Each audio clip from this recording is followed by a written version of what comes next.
इधर न्यूज 18 के mega exit poll में दिल्ली की 7 लोकसभा सीटों में विपक्ष के हिस्से में 1 से 2 सीट आने का अनुमान जताया गया। मतलब दिल्ली की 7 लोकसभा सीटों में 5 से 6 सीट पर बीजेपी जीत दर्ज कर सकती है।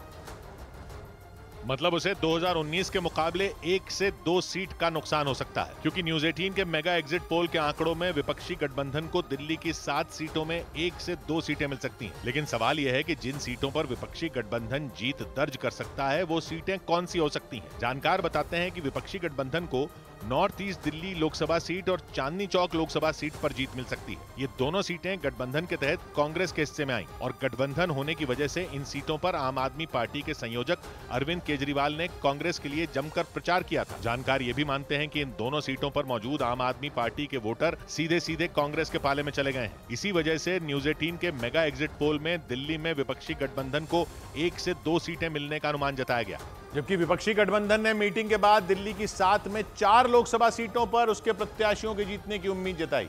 2019 में दिल्ली की 7 लोकसभा सीटें बीजेपी ने जीती थी। हालांकि इस बार दिल्ली में कांग्रेस और आम आदमी पार्टी ने मिलकर चुनाव लड़ा था और विपक्षी गठबंधन दिल्ली की जिन 4 लोकसभा सीटों पर दावा कर रहा है उनमें एक north east Delhi Lok Sabha seat हो सकती है। इस सीट पर कांग्रेस प्रत्याशी कन्हैया कुमार का मुकाबला मौजूदा सांसद मनोज तिवारी से। कन्हैया कुमार ने वोटिंग से पहले ही यहां जीत का दावा कर दिया था। 4 आम आदमी पार्टी की आएगी, 3 कांग्रेस पार्टी की आएगी। वहीं अनुमान तो ये भी है कि चांदनी चौक लोकसभा सीट भी विपक्षी गठबंधन के खाते में जा सकती है। जानकारों का मानना है कि यहां प्रवीण खंडेलवाल को प्रत्याशी बनाने का बीजेपी का दांव ज्यादा कारगर नहीं हो पाया, क्योंकि माना जा रहा है कि दिल्ली में CAIT यानी the confederation of all India traders नाम के व्यापारी संगठन के संस्थापक प्रवीण खंडेलवाल को व्यापारियों के वोट तो मिले, लेकिन अनुमान है कि इस इलाके में रहने वाले मुस्लिम आबादी के वोटरों ने कांग्रेस और आम आदमी पार्टी के गठबंधन की वजह से JP अग्रवाल पर भरोसा जताया। इसी वजह से न्यूज 18 के मेगा एग्जिट पोल में यह संभावना जताई गई कि दिल्ली की 7 लोकसभा सीटों में विपक्षी गठबंधन 1 से 2 सीटों पर अपना झंडा लहरा सकता है। लेकिन दिल्ली के साथ साथ महाराष्ट्र की 48 सीटों के नतीजों का भी लोगों को बेसब्री से इंतजार होगा, क्योंकि पिछले लोकसभा चुनाव के बाद सबसे ज्यादा राजनीतिक उठापटक इसी राज्य में देखने को मिली। वहां बीजेपी की सबसे बड़ी सहयोगी शिवसेना 2 धड़ों में बढ़ गई तो कांग्रेस के साथ खड़ी NCP के भी 2 टुकड़े हो गए। महाराष्ट्र में हुए इस उलटफेर का असर न्यूज 18 के मेगा एग्जिट पोल के आंकड़ों में भी साफ साफ दिखाई दिया, क्योंकि न्यूज 18 के एग्जिट पोल में महाराष्ट्र की 48 सीटों में एनडीए को 32 से 35 सीट जीतने का अनुमान लगाया गया, जबकि विपक्षी गठबंधन को 15 से 18 सीटें मिल सकती हैं। लेकिन विपक्षी गठबंधन ने महाराष्ट्र में एनडीए को तगड़ा झटका देने का दावा किया। इतना ही नहीं, शिवसेना के उद्धव गुट और एनसीपी के शरद पवार ने मिलकर राज्य की 48 में आधी यानी 24 सीटों पर कब्जे की उम्मीद जताई, जबकि कांग्रेस ने भी 16 सीटों पर जीत की ओंकार भरी। 38 से 40 सीटें महाराष्ट्र में हमारी महाविकास आघाड़ी जीतेगी। माना जा रहा है कि अगर विपक्ष का ये अनुमान सटीक साबित हुआ तो एनडीए को तगड़ी चोट लग सकती है, क्योंकि पिछले लोकसभा चुनाव में बीजेपी और शिवसेना ने मिलकर 48 में 41 सीटों पर जबरदस्त जीत हासिल की थी। बीजेपी को 23 तो शिवसेना को 18 सीटें मिली थी। हालांकि तब शिवसेना में टूट नहीं हुई थी और उद्धव ठाकरे के नेतृत्व में वो बीजेपी के साथ थी। लेकिन जून 2022 में एकनाथ शिंदे की बगावत के बाद शिवसेना के 2 टुकड़े हो गए थे। शिवसेना का शिंदे गुट बीजेपी के साथ रहा तो उद्धव गुट कांग्रेस के पाले में आ गया। और शिवसेना में हुए इस विभाजन के करीब 1 साल बाद कांग्रेस की सहयोगी NCP में भी वही हुआ था। अजीत पवार के विद्रोह के बाद जुलाई 2023 में शरद पवार के नेतृत्व वाली NCP भी 2 हिस्सों में बढ़ गई थी, जिनमें NCP का शरद पवार गुट कांग्रेस के साथ गठबंधन में रहा तो अजीत पवार गुट ने अपना रास्ता बदल लिया और वो बीजेपी के साथ हो चला।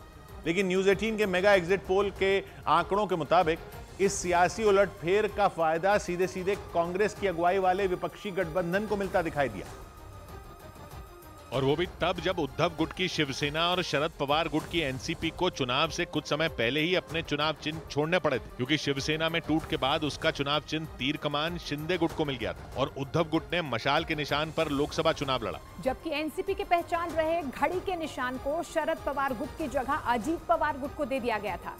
और चुनाव से कुछ दिन पहले शरद पवार गुट को तुतारी बजाते हुए आदमी का चुनाव चिन्ह दिया गया था। यही नहीं, शिवसेना के उद्धव गुट और NCP के शरद पवार गुट को चुनाव लड़ने के लिए नए नामों का इस्तेमाल करना पड़ा।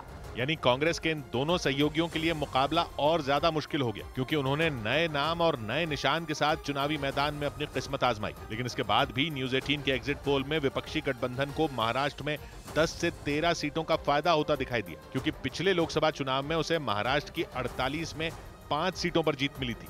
लेकिन महाराष्ट्र में कांग्रेस के प्रदेश अध्यक्ष नाना पटोले ने इस बार 48 में 38 से 40 सीटों पर विपक्षी गठबंधन की जीत की उम्मीद जताई।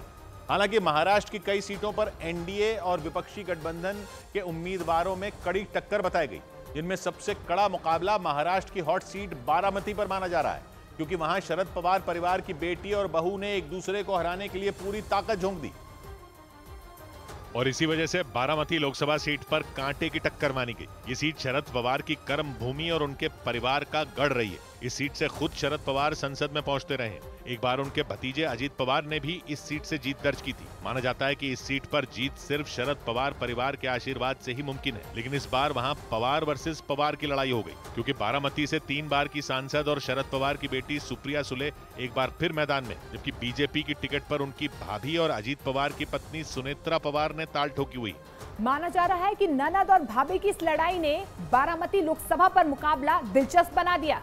लेकिन न्यूज 18 के मेगा एग्जिट पोल में विपक्षी गठबंधन में शामिल एनसीपी शरद पवार गुट को भी महाराष्ट्र में फायदा होता दिखाई दिया। ऐसे में अनुमान लगाया गया कि बारामती लोकसभा सीट पर एक बार फिर सुप्रिया सुले की जीत का परचम लहरा सकता है।